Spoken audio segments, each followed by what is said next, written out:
Okay, I got this question from one of my GA guys, basically asking how to deal with nerves, like extreme nerves and anxiety that he gets before big games, but he gets the same thing before interviews and before social events and things like that, where he gets really, really anxious and worried and built up, and how to deal with anxiety and nerves in general.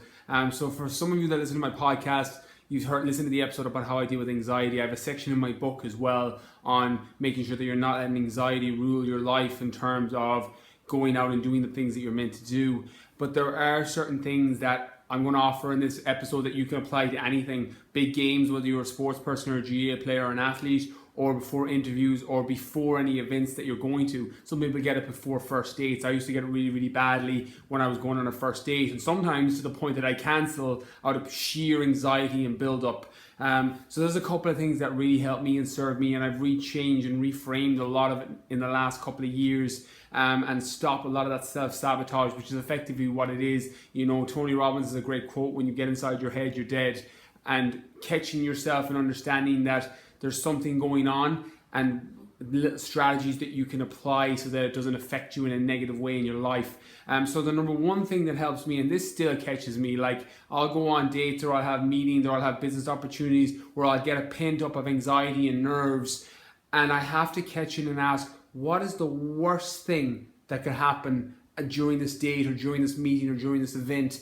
And when you can catch that, normally it's never as bad as you see. I love the acronym for fear, that it's false evidence appearing real. You literally think of the worst things that can happen, and being embarrassed and feeling horrible, and all of these things that come into your head, and you get this buildup of anxiety and nerves, when the truth is, when you actually sit down and think about the worst case scenario, it's never as bad as you think. When you act it out, how many times have you been in a situation that you're like, you go through it and realize, oh, that wasn't that bad, that interview wasn't that bad, that date was pretty good, or I really enjoyed being at that event or in that social outing. And that happens, using that as a reference point and bringing yourself back to that time where you realize that, do you know what, every time I do this and every time I feel this way, I feel better out the other side, because the experience is never as bad as I think. And normally, if the flip alternative isn't you're going to die, normally you're going to learn from the experience. If you go on a date and you have a horrible experience with a guy or a girl, or you play a match and you have a horrible match in the worst game you've ever played, you now have a reference point that you can look at and move forward with that information. You now know that that type of guy or that type of girl is probably not going to be your future life partner. You now know what part of your game you need to work on. You were weak on the ball and got knocked off it. You aren't as fast. You may need to work on getting your glutes to fire better. All of these things work as a blueprint and give you actual direct feedback on what's going to work moving forward.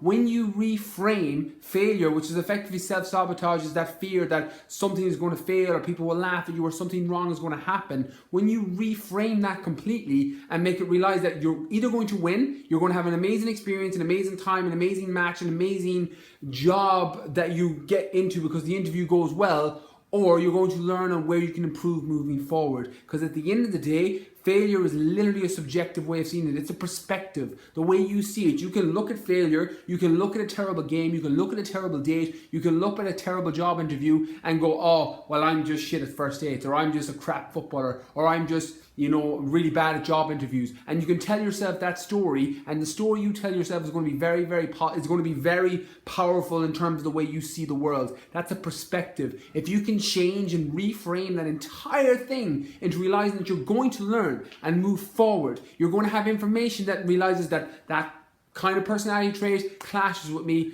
Maybe I shouldn't seek out that person next time. That part of my game is weak, I need to improve. Or I wasn't very good on that first impression, my handshake was weak. You now have direct feedback on where you can improve. So the nerves tend to dissipate when you can reframe everything that you do. And I get it, as someone that was there, and there's a reason that I'm going to be 30 at the end of this year, and it's only in the last 2-3 years since my daughter was born that I've started to quote unquote move forward in what I see as my life's purpose and the things that drive me, because there was so much self-sabotage up to that point. I would let that anxiety sit. I have a whole section in my book talking on that, when anxiety would literally self-sabotage me into the things that I want to achieve, and the stories I tell myself so that I didn't have to go on the date, I didn't have to leave my job, I didn't have to start a fitness business, because I'm like, well, I won't be happy if I do that. And you tell yourself those stories and you self-sabotage yourself because you let your nerves, you let your anxiety anxiety get the better of you. You know, I quoted the books, Rewire Your Anxious Brain and Dale Carnegie's How to Stop Worrying and Start Living are two great things to deal with day-to-day anxiety. But if you're only getting those nerves before big games, before dates, before interviews, before social situations,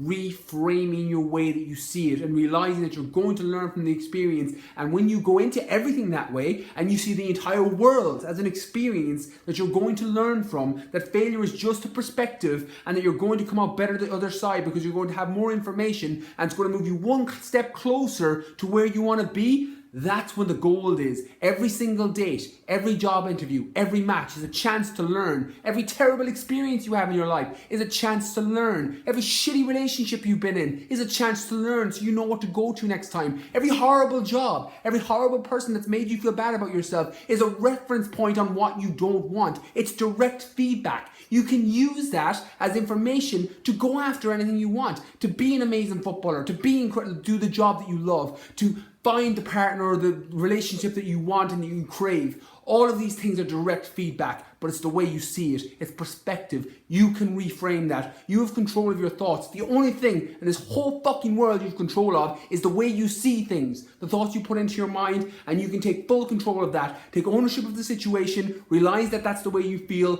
reframe it and see it as an opportunity to move closer to the thing that you want, and then everything opens up. And then you can move towards everything you want and whatever that looks like for you in whatever area of your life that is. So I hope this helps. Again, this is one of these kind of ranty videos. Don't know if it'll help. If you know anybody that needs to hear this, tag them below. And yeah, hope it helps.